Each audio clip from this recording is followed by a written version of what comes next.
Assalamualaikum warahmatullahi wabarakatuh. Alhamdulillah, wassalatu wassalamu ala rasulillah wa ala alihi wa sahbihi wa man Rabbana iftah bainana wa baina qawmina bil haqqi wa anta khairul fatihin. Bapak Ibu hadirin jamaah masjid As-Sakinah rahimahullah. Alhamdulillah, kita berdoa kepada Allah yang setiap hari. Kita sudah biasa bersyukur kepada Allah Subhanahu wa taala atas nikmat yang telah Allah berikan kepada kita semua. Semoga kita semua termasuk dalam orang-orang yang senantiasa bertakwa kepada Allah Subhanahu wa taala. Amin. Di penghujung bulan Ramadan, saya tidak tahu panjenengan senang nopo betul mau ketemu dengan Idul Fitri insyaallah besok. Saya tidak tahu senang apa tidak senang. Ini simulacrum. Senang karena kita insyaallah akan memperoleh kemenangan. Sedih karena kita telah ditinggalkan atau kita akan ditinggalkan. Bulan yang penuh dengan maufiyah. Sama dengan seorang dokter. Seorang dokter itu kalau ada pasien itu dia mengucap alhamdulillah alhamdulillah. Kalau alhamdulillah masa kita itu bersyukur ada orang sakit kemudian alhamdulillah. Muni innalillah kok ada pasien. Kalau nggak ada pasien juga ngapain? Jadi ada sebuah ibarat yang sangat menyentuh. Ibnu Ghazali itu pernah mengatakan keberkahan Ramadan itu bisa dilihat setelah bulan Ramadan itu pergi. Kalau bulan Ramadan itu seratus istiqomah, sholatnya istiqomah, ngajinya, menghadiri majelis ilmu serta istiqomah, maka dilihat setelah bulan Ramadan bagaimana? Kalau tetap istiqomah itu berkah. Maka Rasulullah SAW mengatakan bahwa innamal a'mal bi khawatimih. Ini penting betul. Innamal a'mal wa innamal a'mal bi khawatimih. Amal-amal ibadah itu dilihat endingnya, dilihat akhirnya. Masya Allah. Inilah yang saya takuti. Saya alhamdulillah Islam, alhamdulillah sholat, alhamdulillah puasa. Tetapi keislaman saya ini tidak ada yang menjamin sampai akhir hayat saya. Tidak ada yang menjamin. Endingnya bagaimana tidak tahu. Saya punya teman dulu S2 itu, Masya Allah. Kalau membuat makalah dia itu selalu jiplak, selalu mengambil dari file yang lain di sedikit-sedikit itu, dan selalu ketahuan oleh dosen, selalu dikritisi, selalu disuruh ulangi. Terus saya guyon, gitu, kenapa? Dia jawab sederhana, sing penting lah endingnya. Saya terkaget. Ternyata dia itu lulus lebih dulu daripada saya. Sing pentinglah endingnya. Dia lebih lulus lebih dulu daripada saya. Ya Allah, sangat sulit. Ternyata itu kalau diterapkan di Islam, yang penting itu ending. Itulah yang namanya wala tamutunna illa wa antum muslimun. Jangan sampai kalian itu meninggal kecuali memegang agama Islam. Ya, puasa itu demikian. Endingnya apa? Jadi ini semuanya pemain inti di Majelis Sakinah ini. Yang hadir sekarang ini semuanya pemain inti. Karena pemain-pemain cadangan sudah berguguran. Yang penting endingnya seperti ini. Dan ending seperti ini akan dilihat lagi berkah apa tidak setelah Ramadan. Setelah Ramadan. Maka Rasulullah SAW mengatakan ini, Rohima anfu abdin. Di hadis lain mengatakan Rohima anfu rajulin. Rohima itu kerungu. Apa kerungu? Apa burung? Hidungnya itu kerawat, guru, tersungkur ke tanah, maksudnya apa? Celaka. Celakalah seseorang itu. Dakhala alaihi Ramadan, dia menjumpai bulan Ramadan penuh. Cuma insyaallah sampai akhir seperti ini. Alhamdulillah kita semuanya menjumpai bulan Ramadan sampai akhir insyaallah. Cuma insyaallah walam yughfar lahu. Orang yang menjumpai bulan Ramadan sampai akhir tapi tidak mendapatkan ampunan dari Allah Subhanahu wa taala. Itu orang yang betul-betul rugi. Orang yang betul-betul kata Rasulullah. Kenapa? Karena di bulan Ramadan ini Allah mengobrol, Allah memberikan pemutihan dosa. Itu pelajaran dalamnya pemutihan pajak. Orang semuanya terpaku pada pemutihan pajak, pengampunan pajak tertunda. Tetapi lupa bahwa di 10 hari terakhir Allah memutihkan seluruh dosa-dosa kita. Maka ketika 10 hari terakhir kita harus berdoa, Allahumma innaka afuwwun. Bapak Ibu, apa bedanya? Kenapa di situ Allahumma innaka afuwwun? Bukan Allahumma innaka ghafurun. Kalau afu, maaf. Kalau ghafur itu ampun. Gitu. Kalau afu itu Allah mengampuni dan menghapus catatan dosa kita. Kalau ghafur, Allah mengampuni tapi catatan dosanya masih ada. Dia dulu pernah tidak sholat masa mudanya, saya kecil banget. Dulu masa mudanya pernah tidak sholat. Saya diampuni oleh Allah, ghafur. Tetapi catatan dosa saya meninggalkan sholat masih ada. Tapi kalau afu, coba tidak dimaafkan oleh Allah, dibusuk, dihapus catatan yang dan itu Allah obrol besar-besaran di dalam Allah.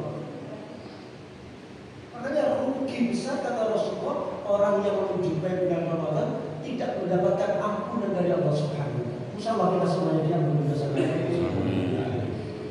Dan selanjutnya Bapak Ibu rahimahullah, ini tidak tahu kebiasaan kita apakah mencontoh Rasulullah SAW. Rasulullah itu mengatakan seperti ini. Rahimallahu rajulan, Allah itu merahmati, menyayangi, menyenangi seseorang itu qama minal lail, bangun malam, fasalla, dia itu sholat, wa ayqadha imra'atah, kemudian dia itu membangunkan istrinya. Ya, dengan yang dibangunkan istrinya apa? Istrinya yang membangunkan dengan. Kalau panjenengan yang membangunkan istrinya, jadi termasuk ini. Fa'in abad, kalau istrinya itu menolak, ya, nadha'a fi wajhil ma, maka lelaki itu memercikkan air ke wajah istrinya. Biar bangun. Maka orang yang seperti ini itu sangat dirahmati Allah Subhanahu wa taala. Jadi masuk surga itu jangan sendiri ya Pak. Harus ajak keluarganya. Harus ajak keluarganya. Karena surga itu luas. Luas kalau dinikmati sendiri. Tidak enak. Tidak enak. Ayat yang saya baca tadi di surat Al-Imran. Surat Al-Masari wa maghfiratin min rabbikum wa jannatin 'arduha bahwa surga itu luasnya seluas langit ini. Orang mengatakan luas, tapi itu sebenarnya bukan luas. Ardu itu lebar. Jadi lebarnya surga itu selebar langit dan bumi. Lu bayangkan, lebar itu langit dan bumi, bagaimana panjangnya? Maka itu kalau jenengan masuk surga sendirian, gak enak. Jenengan buka sendirian, buka puasa sendirian, gak enak. Harus diajak orang tuanya, harus diajak keluarga, harus dibangunkan. Kalau istrinya membangunkan bagaimana sama? Rahimallahu imra'atan qalat minal lail. Allah juga menyayangi, merahmati wanita, seorang istri yang bangun malam, fasalat, kemudian salat. Wa ayqadat zaujah, kemudian dia itu membangunkan istrinya. Fa'in apa kalau suaminya tidak mau, dia membantu kalau suaminya tidak mau, fanadoha fi wajhil, maka istri itu mercikkan, bukan mercikkan. Tujuannya apa? Mengajak bersama-sama menuju ampunannya Allah Subhanahu wa Ta'ala. Karena di malam-malam kemarin itu Allah Subhanahu wa Ta'ala mengobrol ampunannya untuk kasih sayang. Insya Allah kita semua termasuk hamba yang senantiasa mendapatkan ampunan dan rahmat Allah Subhanahu wa Ta'ala. Bapak Ibu rahmatullah, maka di penghujung Ramadan ini saya ingin mereview sebenarnya apa yang diinginkan Allah dari puasa kita. Kenapa Allah itu memerintahkan kita berpuasa? Kalau kita teliti Bapak Ibu, perintah puasa itu mulai ayat Al-Baqarah 183, 184, 185, 186, itu 187 urut ayatnya. Panjenengan carilah ayat dalam Quran perintah tentang apapun itu, sholat, zakat, ya, yang ayatnya runtut nggak ada. Perintah tentang sholat itu ayatnya terpisah-pisah.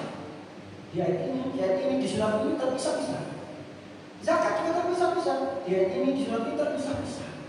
Haji juga demikian, terpisah-pisah. Tetapi kalau puasa, ngumpul jadi satu. Kumpul jadi satu. Saking istimewanya puasa ini Allah sendiri yang membalas. Kalau kita teliti di penghujung ayat itu benar.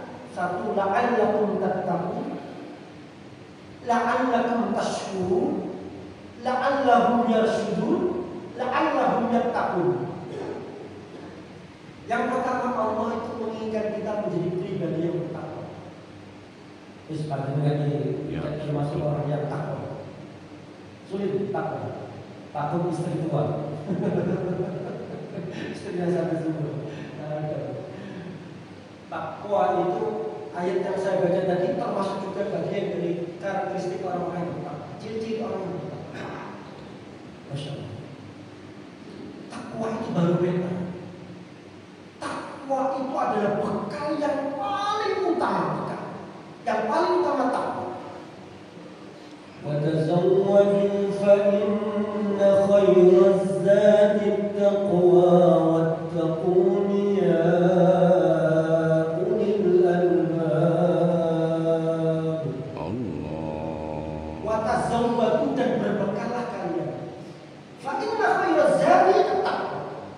Sebaik-baik bekal takwa. Apapun permasalahannya, apapun kondisinya, bekalnya takwa. Takwa itu, kalau kita lihat di surat At-Tolak, suratnya At-Tolak tentang cerai, tetapi ayatnya itu semuanya berkaitan dengan ujung atau manfaat takwa. Benar, karena orang yang bercerai, kamu itu karena salah satunya jauh dari Allah. Istri, ini saya ibaratkan, istri, suami, Allah, itu segitiga. Allah atas, suami istri bawah. Kalau semuanya mendekat pada Allah, semuanya takwa kepada Allah, suami istri itu bertemu. Benar, bertemu. Salah satunya menjauh, suaminya menjauh dari Allah. Suami istri jauh. Istrinya menjauh, suaminya taat.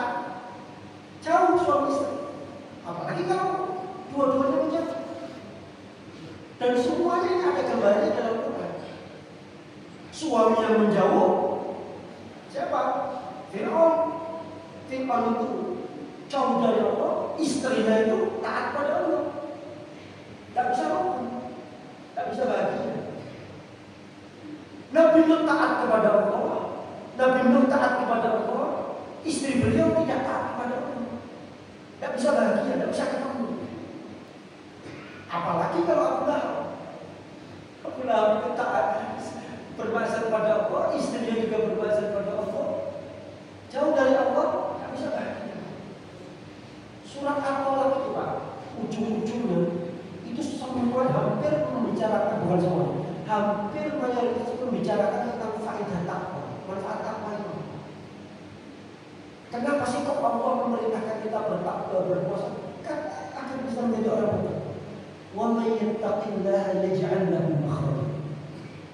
siapapun yang bertakwa kepada Allah, Allah akan memberikan makhraj. Makhraj itu jalan keluar. Ini teorinya Allah. Kalau teorinya Allah itu pasti benar. Saya kalau ada teori-teori apapun, saya lebih lihat Quran dulu. Quran berbicara apa? Kalau Quran berbicara seperti itu yang saya ikuti. Kalau teori Allah pasti benar. Siapapun yang bertakwa kepada Allah pasti akan menemukan makhraj. Makhraj itu jalan keluar dari Allah. Dengan punya masalah ekonomi, dengan punya masalah anak yang nggak lulus, dengan punya permasalahan pekerjaan, dengan punya masalah, semuanya makhraj. Allah sudah menggariskan makhraj. Semua akan dibukakan pintunya oleh Allah. Saya itu jangan cerita saya. Banyak orang yang bertakwa itu Allah akan memberikan rezeki yang layak kasih. Ternyata di sebagian tolak itu kan sama.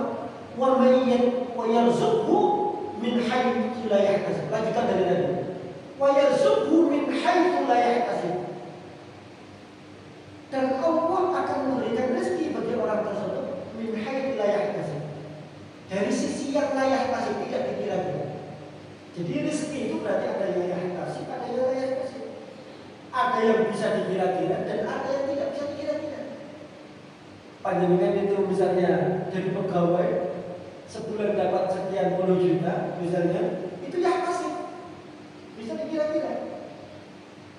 Terus kemudian ada rezeki-rezeki lain, itu layak kasih. Uang itu adalah adnan rizki. Rizki yang paling rendah levelnya itu uang. Uang. Jadi uang itu rezeki yang paling rendah levelnya. Dan rezeki yang paling berharga kesehatan. Rezeki yang paling rendah dari uang kan ada yang layak kasih, ada yang layak kasih. Tetapi anak soleh, anak sing nurut itu rezeki luar biasa. Panjenengan punya tetangga baik itu rezeki. Panjenengan punya teman yang circle seperti ini itu rezeki luar biasa. Coba bayangkan dengan tidak berteman dengan orang-orang yang tidak ahli masjid. Akan diajak panjenengan, diajak satu ayam, diajak cuti, diajak secara akan diajak. Maka adanya teman yang baik itu adalah rezeki yang luar biasa. Dan Allah akan menjanjikan kepada kita siapapun yang bertakwa akan diberikan rezeki min haitsu la yahtasib. Maka jangan mempersempit makna rezeki. Rezeki itu tidak hanya uang. Dan uang itu adalah level yang paling rendah. Maka panjang alhamdulillah sehat semuanya. Sehat semuanya ya. Buktinya bisa berpuasa 30 hari. Masih sudah tertolak tadi. Ini penting sekali. Wa may yattaqillaha yukaffir anhu sayyi'atihi wa yu'dhib lahu ajran. Siapa yang bertakwa kepada Allah, Allah itu akan yukaffir anhu sayyi'atihi. Allah akan melebur kejelekan-kejelekan, kesalahan kecil. Sayyi'at itu kesalahan-kesalahan kecil. Ya. Kalau mubiqat itu kesalahan-kesalahan besar, dzunub itu kesalahan-kesalahan besar. Kalau sayyi'at itu kesalahan kecil. Yang tidak diampuni Allah itu dzunub, kecuali bertaubat. Tapi kalau sayyi'at akan diampuni Allah. Misalnya kita berkata Allah, itu akan dilebur dengan kebaikan atau dengan ketakwaan. Dengan wudu, Pak. Dengan wudu itu. Ketika wudu dengan basuh tangan, dosa yang muncul dari tangan itu semuanya rontok. Dengan basuh wajah. Ketika selesai basuh wajah itu, seketika itu juga air bersama dengan air itu dosa-dosa dengan wudu. Masya Allah, dulu ketika muda sering melihat nggak benar, maka dengan wudu dosa-dosa yang muncul dari mata kita itu hilang. Takwa yukaffir anhu sayyi'ati. Apalagi panjenengan sudah nikah berapa tahun?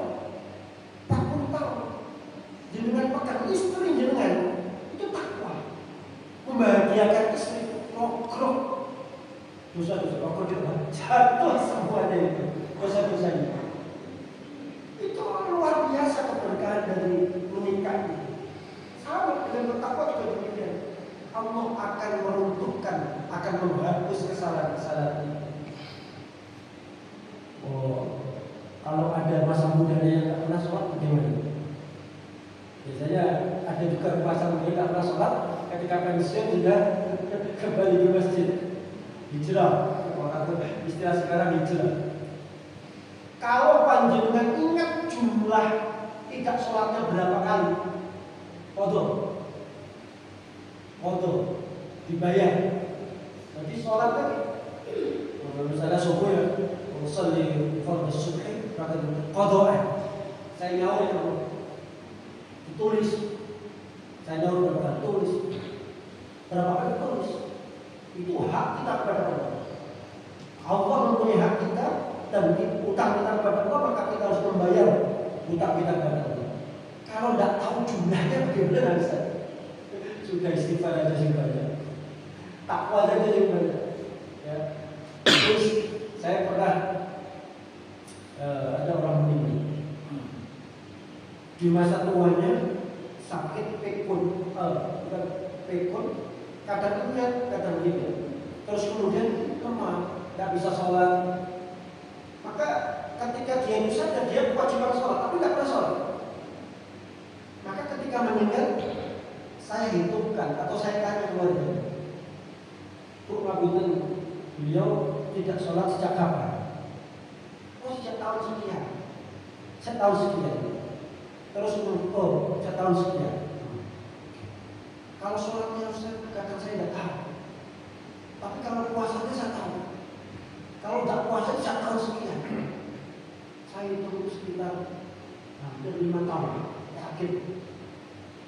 Maka 30 hari, saya anggap aja 30 hari Ramadan. 30 hari kali 5 tahun, kali 5 3 kali 150. Fidyahnya, bayar fidyah 1 kali tidak puasa itu 1 ya. 1 bulan itu sekitar 7,5 ton.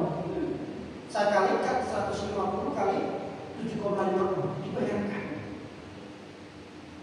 Jadi itu taat kepada Allah. Jadi taat kepada Allah itu tidak mikir. Terus pokoknya kalau Allah merintah seperti ini saya jalankan. Kalau Allah menyarankan seperti ini saya jalankan. Allah menyarankan zakat fitrah jalankan. Zakat fitrah dikeluarkan kalau bisa 3 kilo nih, jangan 2,5 kilo. Kalau 2,5 kilo itu terlalu mepet. Ukurannya itu memang sok mentamnya. Sok itu 1 sok. Ya ada sih kias ukuran sekarang ada. 1 sok itu sama dengan 4 ml. 4 ml itu sama dengan 2,5 liter. 2,5 liter beras. Itu sekitar ya ada mengatakan 2,5 kilo dan 2,7 kilo. Tapi kalau saya selalu saya bilang 3 kilo. Karena jaga-jaga ini daripada kurang, lebih baik lebih. Pilih beras yang lebih baik, kualitasnya lebih baik dari yang kita makan. Kita misalnya makannya 14.000 per kilo atau 15.000, pilih yang atas, kualitasnya lebih bagus. Untuk zakat fitrah. Itu kalau perintah Allah sudah satu.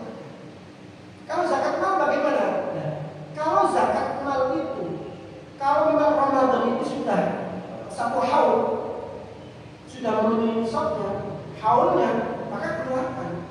Tapi kalau belum bagaimana? Ya tidak usah dikeluarkan, tidak apa-apa. Tapi kalau ingin mendapatkan keberkahan Ramadan, mau dikeluarkan di Ramadan, ya mau tidak apa-apa. Tapi belum mencapai 1 haul, misalnya belum sampai 1 tahun, ya tidak apa-apa. Tetapi wajibnya kalau sudah memenuhi 1 tahun, seandainya belum memenuhi, tidak usah dikeluarkan. Tapi kalau melakukan juga tidak apa. Sama dengan zakat profesi. Zakat profesi, zakat penghasilan kan belum mencapai 1 tahun. Tetapi kalau diakumulasi kira-kira 1 tahun itu sudah memenuhi kadar jumlah yang ditentukan, boleh dikeluarkan seperti ini. Ya. Fidyah juga demikian, harus dikeluarkan. Fidyah itu pokoknya mbah yang sudah tidak kuat puasa, ya, Orang yang sakit yang nggak mungkin sembuh, nggak mungkin. Artinya nasihat dokter melarang berpuasa, nah itu baru boleh berfidyah. Kalau masih memungkinkan sembuh, bisa dibayar setelah Ramadan, nah jangan berfidyah. Nanti jadi kotor, dikotor. Kalau sudah tidak memungkinkan, sudah berfidyah. Berfidyah itu sebenarnya itu kasih makan satu orang miskin. Tapi boleh juga dengan beras. Kutil batu itu pokok apa? Makanan pokoknya suatu negara. Boleh beras 7 on, boleh 7,5 on. Digenapkan 1 kilo ya tidak apa-apa. Jangan sampai kurang. Itu satu lot bukan. Satu lot itu 7,5 on. 7,5 atau 750 gram. Itu juga merupakan takwa. Kalau ada berhubungan suami istri di siang Ramadan, gak kuat misalnya, tempat gak kuat. Kalau tidak sengaja, kok gak sengaja? Kalau dia itu pasti sengaja, gak mungkin gak sengaja. Masa gak sengaja, gak mungkin. Kalau dia berhubungannya itu siang hari, maka dia harus memberi makan 60 orang miskin.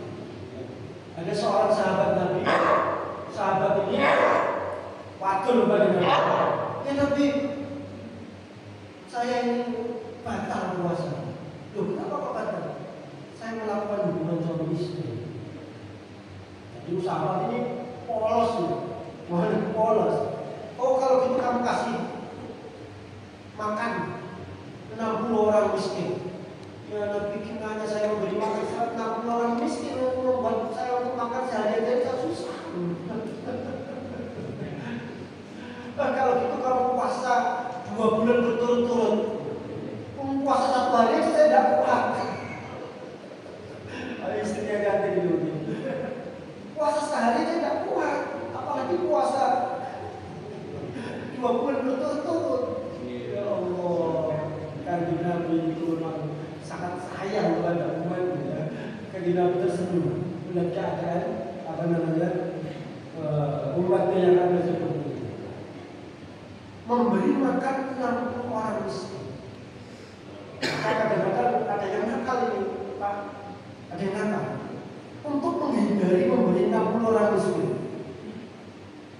itu dia sebelum berhubungan, dia itu membatalkan puasa dulu, minum dulu. Dia batal. Kalau batal kan, jadi kodoknya apa? Kodoknya hanya membayar 1 hari puasa. Kemudian berhubungan. Orang-orang seperti ini ngakali hukum. Orang-orang yang ngakali sama dengan ini Pak Juni kan nggak tahu. Contoh, sekarang harga emas 1,7 juta. Misok emas, dengan punya emas misalnya 90 gram atau biar mudah menghitungnya 100 gram. Dengan punya 100 gram, dengan tabung. Kalau sudah sampai 1 tahun, maka wajib dizakati. Panjenengan mikir, waktu daripada saya menzakati di bulan ke-11 saya jual. Kan belum sampai 1 tahun. Pernah seperti itu?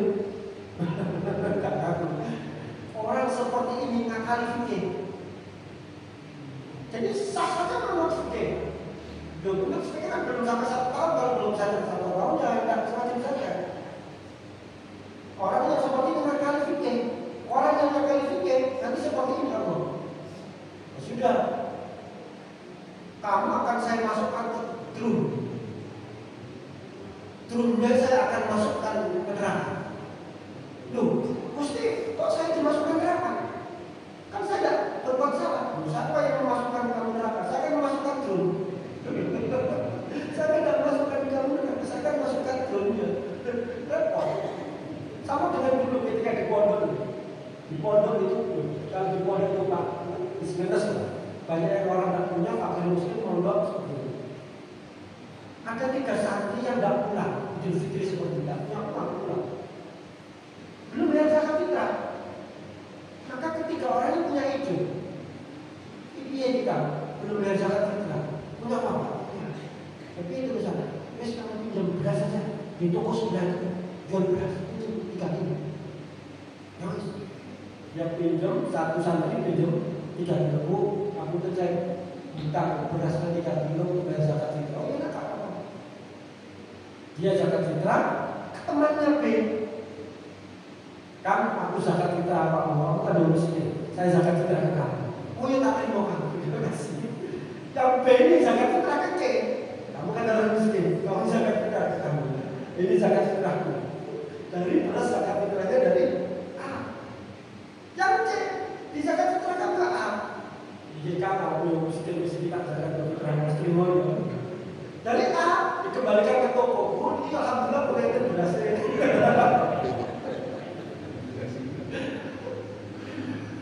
Ya Allah, ada yang lucu-lucu. Seperti itu berkali-kali. Jadi jangan sampai kita itu ngakali video. Kenapa? Bisa jadi sah-sah saja. Tetapi nanti dampak sama dengan orang menghindari zakat, kemudian sebelum sampai ke saatnya haulnya dijual. Orang itu mengatakan, mau Bapak Ibu rahmatullah, maka sebisa mungkin kita menjadi orang yang senantiasa taat kepada Allah Subhanahu wa taala. Yang kedua, la'allakum tashkurun. Agar kita itu menjadi pribadi yang senantiasa bersyukur kepada Allah Subhanahu wa taala. Coba ya, kita hendak makan mulai subuh seperti ini sampai nanti maghrib. Gimana rasanya? Lapar, haus dan seperti ini. Orang-orang yang tidak punya uang untuk makan. Sayyidina Ali karramallahu wajhahu. Sayyidina Ali itu berbeda dengan sahabat-sahabat yang lain. Kalau Sayyidina Abu Bakar itu radhiyallahu anhu, Sayyidina Umar radhiyallahu anhu, Sayyidina Utsman radhiyallahu anhu, tapi kalau Sayyidina Ali karramallahu wajhahu, beda sendiri. Karramallahu wajhahu itu semoga Allah memuliakan wajahnya.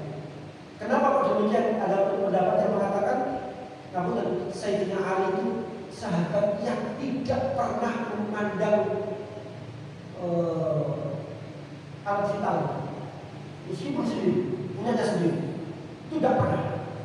Saking menjaga mata beliau, apalagi yang lain, apalagi orang lain, punya sendiri tidak pernah.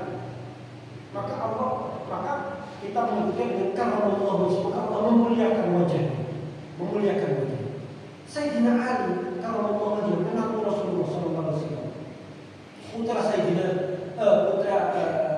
Abu Thalib, pamannya, itu kaya itu. Tetapi ketika puasa, beliau berbuka, beliau sahur itu hanya dengan roti tawar, roti yang tidak ada rasanya itu kalau roti Arabi. Roti itu sudah dengan air. Rotinya kayak 1.500, 3.000. Beliau ditanya loh, kenapa panjenengan kok hanya makan roti dan airnya? Kan masih jenengan punya banyak yang lain, punya mulut, punya daging dan sebagainya. Saya ingin merasakan bagaimana orang lapar itu. Bagaimana? Saya ingin merasakan benar-benar lapar itu. Maka Sayyidina Ali mengatakan, Sumul qalbi khairun min siyamil lisan. Puasa hati itu lebih bagus dari puasa lisan. Wasyamul lisan khairun min siyamil batn. Dan puasa lisan itu lebih bagus daripada puasa perut. Jadi menurut Sayyidina Ali puasa ada dua. Siyamul qalbi, puasa hati, puasa lisan, puasa perut.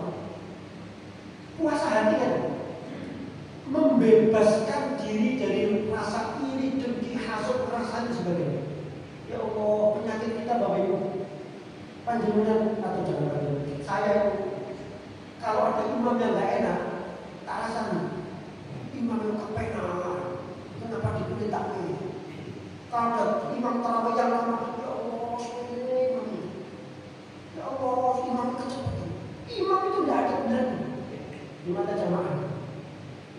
Imam kalau cepat itu disalahi, apa terlalu cepat disalahi. Kalau lambat, ya Allah cepatkan salah. Jadi dalam sholat itu rasanya kita ini. Maka dalam sholat kita itu tidak bisa menjaga qalbu kita. Ada sebuah kisah. Imamnya itu belepotan ngaji. Bismillahirrahmanirrahim. Belepotan.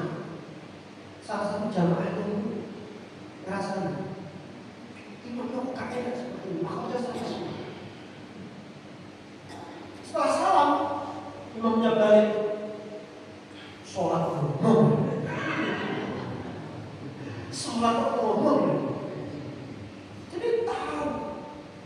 Itu karena meskipun lisannya itu tidak fasih, hatinya itu fasih. Hatinya nyambung kepada Allah. Maka puasa hati itu jauh lebih baik daripada sholat lisan. Dijogo hatinya. Itu sulit sekali. Tidak rasanya, tidak hasut, tidak suka sulit. Kata Sayyidina Ali.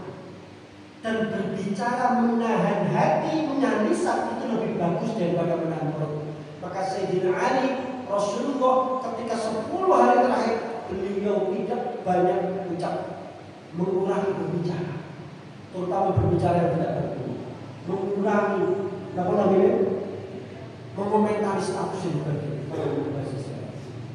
Sayyidina Ali kata Allah.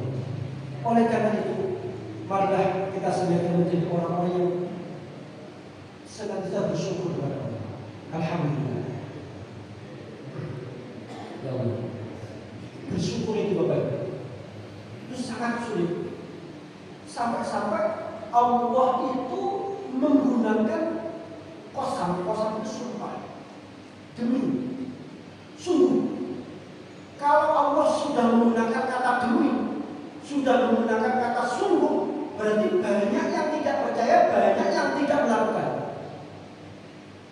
La in syakartum la azidannakum wa la in kafartum inna 'adzabi lasyadid.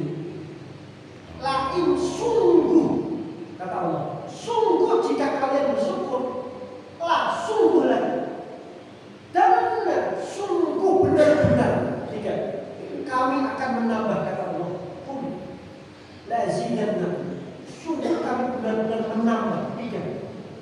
Tiga sumpah nikmat kalian. Walakin satu, kafartum jika kalian ingkar, walakin kafartum inna, sungguh ada siksaan la syadid, sungguh amat pedih.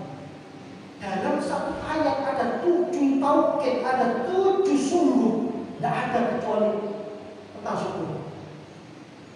Kalau diartikan Indonesia itu sungguh.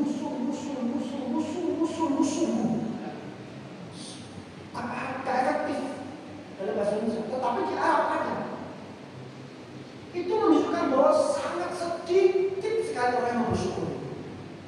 Wa qalilun min ibadiy syakur, kata Allah. Sangat sedikit sekali dari hamba yang bersyukur. Saya pernah mengantar anak saya di dekat Kusuma Bangsa. Saya mendatangi orang beca.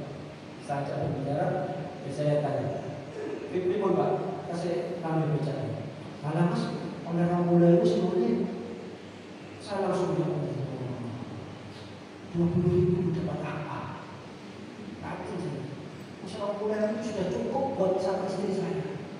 Usaha anak saya 20.000 banyak. 20.000. Saya speechless, tidak bisa bicara apa. Karena kita itu hampir dimudahkan rezeki Allah Subhanahu. Dan kita tidak akan bisa menikmati atau tidak bisa merasakan syukur kalau teman kita, circle kita hanya orang kaya. Kalau teman kita semuanya sehat, tidak akan mungkin bersyukur. Kalau teman kita ada orang miskin, sampai nanti akan bersyukur. Kalau kita menjenguk orang sakit, dengan nanti akan merasakan bagaimana nikmat sehat, betapa mahalnya nikmat sehat. Maka Allah ingin mengajarkan kita menjadi orang yang senantiasa bersyukur melalui puasa. La'allakum tashkurun. Yang ketiga, yang terakhir, la'allahum yarshudun, agar mereka itu mendapatkan irsyad, mendapatkan petunjuk. dulu sudah saya menjelaskan, siapapun yang on the track, siapapun yang berada di jalan sang Islam pasti selamat. Siapapun yang menurut Gusti Allah pasti selamat. Sayangnya kita semuanya sesekali meleset, sesekali kepleset. Namanya manusia. Kepleset itu bisa jadi karena jalannya, bisa jadi karena kita memilih jalan itu. Akhirnya cerdas bisa apa? Sesekali kepleset. Tetapi ketika kepleset, kita harus senantiasa langsung mohon irsyad kepada Allah. Gusti Allahumma hdina siratal mustaqim. Ya Allah, tunjukkanlah aku jalan yang lurus. Maka dalam sholat itu, ya Allah, kita mohon kepada Allah, tunjukkanlah kami jalan yang lurus. Tunjukkanlah kami jalan yang lurus. Agar senantiasa dalam rel, tidak pernah terpeleset. Siapapun yang berjalan di atas salib Allah sampai akhir selamat. Oleh karena itu kita mohon kepada Allah. Ya, insya Allah besok kita sholat Id, tolong sunnah-sunnah Id dijaga. Satu, mandi sunnah. Mandinya seperti mandi junub, mandi besar. Sebelum subuh bagus, setelah subuh bagus, tidak apa-apa. Pokoknya sebelum sholat Id, mandi besar, mandi seperti mandi junub besar. Terus kemudian memakai pakaian yang paling bagus, yang bukan baru, yang paling bagus yang kita miliki. Untuk ibu-ibu, mbak-mbak, tolong jangan memakai pakaian yang mencolok warnanya, merah, kuning, polkadot, jangan. Putih, bagus. Kenapa? Karena takutnya nanti akan mempengaruhi jamaah-jamaah lain yang sekitar. Mungkin hanya motifnya motif macan. Macam-macam sekarang itu motif. Karena ada yang nanti.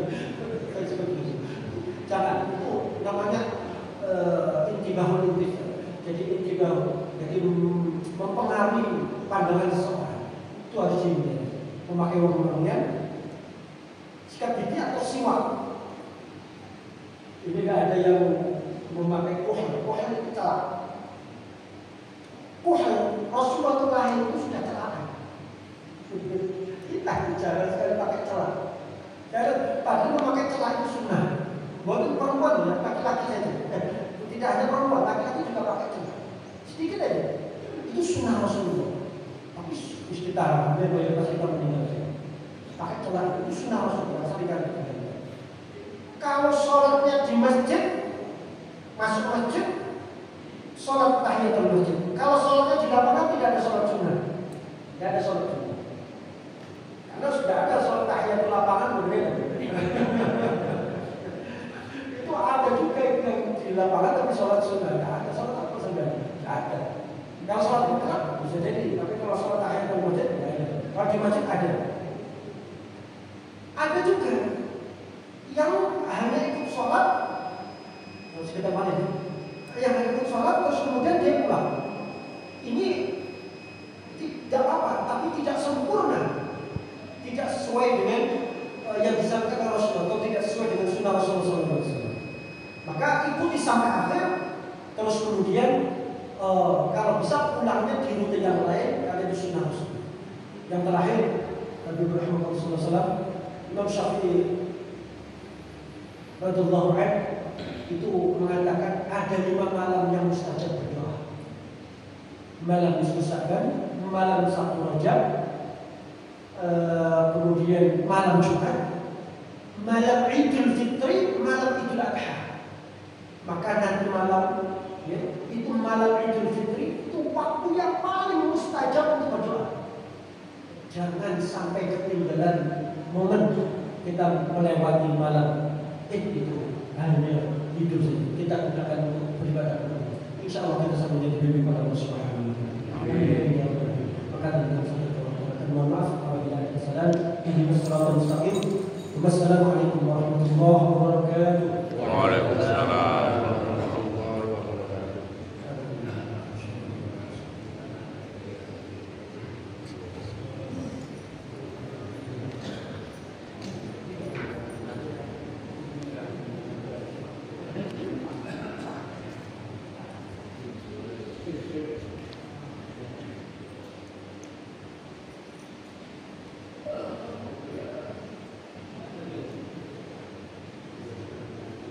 di